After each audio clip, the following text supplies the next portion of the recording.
Biz nurg'un qarindoshlarimiz o'ylaydi, bizning eng chong dushmanimiz Xitoy deb. To'g'ri. O bizning opboshqar dushmanimiz, o'torliq to'plashning lozimi yo'q. O bizning qalbimizga o'rnab ketgan dushmanimiz. Uni qayta ta'kidlab tushunsak, men maylan bilamiz. Bu nuqtada birlikka kelgan bir Uyg'ur yo'q. Endi gap biz deyotgan dushman bizning qasam berishdan burun biladigan bir 5 dushman qarshi deb 88-yil qurilgan bir dushmanimiz bor. Buning texnik tafsiloti men bu yerda qisqachalam deyman. Bizning haqiqiy dushmanimiz amaliyotda mustaqil inqilobimizdagi o'zimizning xarakteridagi kamchilik va bo'shanliqlar. Biz ko'rib beqyapmiz. Masalan, surgun hukumatning parakandichilik Xitoy tufayli kelib chiqdimi?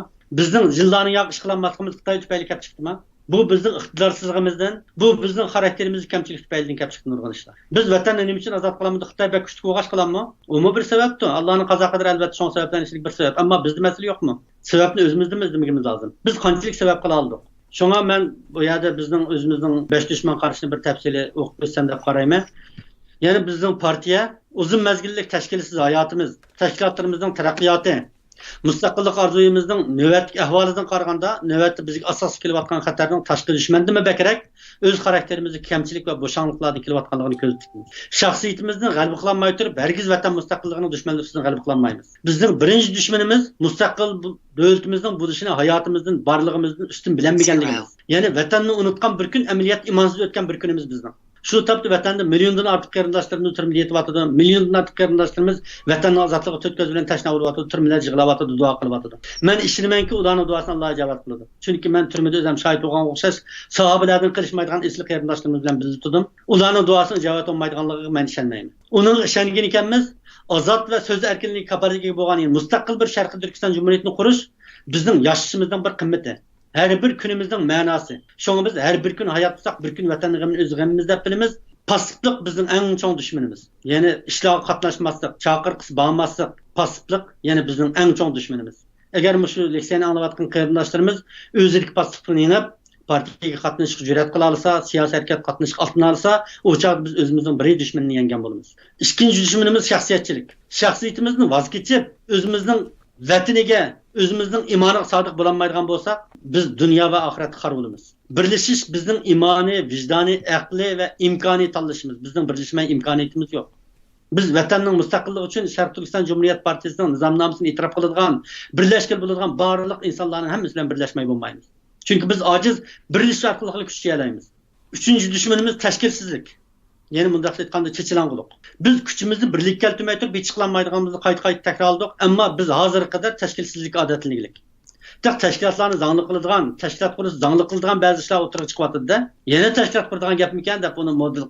Sen tashkilot qurmay nima ish qilding? Biz qarindoshimiz manga dedi, "Voy, Nazbiddin sil chiqqandan yo'q, bir yilni yo'q chep yurysizlar. Nima ish qildinglar?" dedi-da. Qani vatan azod olmadı-ku deyapti. Men ona dedim, "Ey qarindoshim, sen nima ish qilding anda bo'lsa?" dedim. Men hech bo'lmasa tirishdim. Xudoyimni oldiga borsam, men hech bo'lmaganda, "Sen nima ish qilding?" desam, "Men mana bunda tirishchilik ko'rsatdim deb hisobini o'ralayman. Sen balanni vaqtim, ishildim, pul topdim, qo'simga yedim degandan boshqa qaysi ishing hisobini o'ralaysan?" dedi. Shu men 3-chi dushmanimiz bizning tashkillanishga kelmasligimiz va chechilang'imiz deb qarayman va bu partiyaning asossiz namusida vatan mustaqilligining birliksiz, intizomsiz, plansiz barliq kelmaydiganligini tutunish kerak bizimiz deb qarayman. Agar biz nam shuhratimizdan, shaxsiy kerak kelmaydigan g'ururimizdan va iqtisodiy shaxsiyatimizdan voz kechmaydigan bo'lsak, o chaqda vatan mustaqillik uchun shehid bo'lgan ajdodlarimiz yuz kelmayli qolamiz. Biz har bir kunnimi bayatni deb o'tganga o'xshash vatanni g'amisiz o'tkazmaslikka nishon qilmay turib va har qanday badal bo'lsa uni o'tashga, chuqum tashkillanishga, intizom ichida yashashga o'zimizni undamay turib natija olmaymiz deb qaraymiz. Biz yana 4-chi dushmanimizni o'zimizning tavakkulchiligimizning yetersizligi deb qaraymiz. Bu gapga ba'zanlar savol so'radi bizdan. Tavakkulchilik degan qandaqki, bu bizning haqiqiy dushmanimiz degan bizning ojizligimizdan kelyapti dedi. Men unda qarmayman. Chingizxon kuchlikmiti, ayni vaqtdagi Xitoyga söylüşdigan vaqtda Chingizxon kuchlikmiti, ojizmiti? Ojizdi. Ammo Chingizxon qanday qilib qildi? Uning ruhi kuchlikdi. İnsanning go'shtin bitgan badani haqiqatan favqulodda ojiz.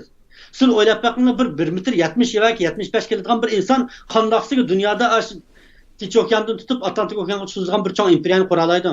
Odam oxiratini ko'z cho'chib ketadi. Menishqa insonning umri yormaydigan bir cho'ng xaritini bir inson qanday bo'ysundira oladi? Bu ruhning kuchi bu. Alloh taolo ruhni odamga berishdan burun odamning badani bir tuproqda, shundaymi? Tuproq qanchalik ojiz, qanchalik arzimas bir narsa u.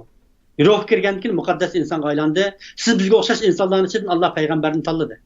Siz bizga o'xshash insonlarni Alloh puylab turib barlıq keltirdi-de. Bu muqaddas ruhning quvvatiga biz qarsak bo'lmaydi. Şoňa biz tavakkülçilikni bilersek, meyli men qançylyk aciz bolay, zady müştəbqə tilay mening tegishli bir rolum bar bu səfdə qari alsak, biz özümüzning arzusyny jary qılalaymiz. Bir tal vinta arzimas bir narsa, ammo o mashinaning halqliq bir joyga o'rnashgan vaqtda tasavvur qilsa bir rolni o'tayalaydi. Bir tal vintini kamligi tufaylidan bir tal avtomobil harakatini qilishi mumkin.